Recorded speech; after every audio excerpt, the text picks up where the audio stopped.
সুনানে নাসাইতে এক যুগে বর্ণিত হয়েছে বিশুদ্ধ সূত্রে হাদিসে আসছে নবী সাল্লাল্লাহু আলাইহি ওয়াসাল্লামের কাছে এক লোক এসে বলছে ইয়া রাসূলুল্লাহ আইয়ুস সাদাকাতি আফদাল, দান হিসাবে সবচেয়ে বেস্ট দান, সবচেয়ে উত্তম দান কোনটি?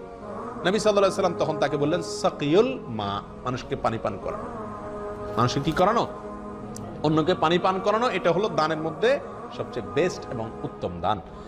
তো এই হাদিস থেকে আমরা বুঝতে পারলাম যে অন্যকে পানি পান করানো এটা উত্তম দানের একটি। অতএব এই গরমের সিজনে, গ্রীষ্মের সিজনে পানি পান করানোর প্রয়োজনটা বেশি দেখা যায়, বিধায় আমরা এই আমলটা করতে পারি যে গ্রীষ্মের সিজনে মানুষকে কি করতে পারি? পানি পান করানোর ব্যবস্থা করতে পারি। ইমাম কুরতুবী রহমতুল্লাহ আলাইহি বিশ্ববিখ্যাত তাফসীর কুরতুবীর লেখক, তিনি বলেছেন আল্লাহর সবচেয়ে নৈকট্য অর্জনের যে কয়েকটা উপায় আছে তার ভিতরে একটা হলো মানুষকে কি করানো?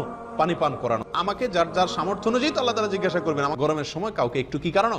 পানি পান করানো। এই জিনিসটা আমাদের দেশে একেবারে বিলুপ্ত বললেই চলে, কোথাও পাওয়া যায় না। অথচ পাবলিক প্লেসগুলোতে পানির ট্যাঙ্কি বসানো যেতে পারে, টেপ বসানো যেতে পারে যাতে মানুষ পানি খায়, হ্যাঁ, এরকম ভাবে মিনারেল ওয়াটার কিনে মানুষকে দেওয়া যেতে পারে বিশেষ বিশেষ সময়।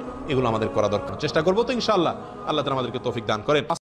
وظننت أنا أني بذلك حزت غنى فوجدت أني خاسر فتلك مظاهر لا لا لا نحتاج المال। আসসালামু আলাইকুম এভরিওয়ান, আশা করি সবাই ভালো আছেন। আমি আমার সাধ্য অনুযায়ী একটু চেষ্টা করলাম প্রায় 40 ডিগ্রি সেলসিয়াস তাপমাত্রায় তৃষ্ণার্তক মানুষদের একটু তৃষ্ণা নিবারণের জন্য। আপনিও আপনার সাধ্য অনুযায়ী চেষ্টা করবেন। অবশ্যই ভিডিওটি একটি শেয়ার দিবেন, কারণ আমার থেকে আরও বেশি সামর্থ্যবান মানুষ ভিডিওটি দেখে ইন্সপায়ার হয়ে হয়তো আমার থেকে অনেক বেশি মানুষের তৃষ্ণা নিবারণের চেষ্টা করতে পারে, হয়তোবা অনেকে এর থেকেও অনেক বড় বড় উদ্যোগ নিতে পারে। আশা করি একটা উত্তম কাজ ইন্সপায়ারের জন্য আপনি ভিডিওটি শেয়ার করতে বলবেন না।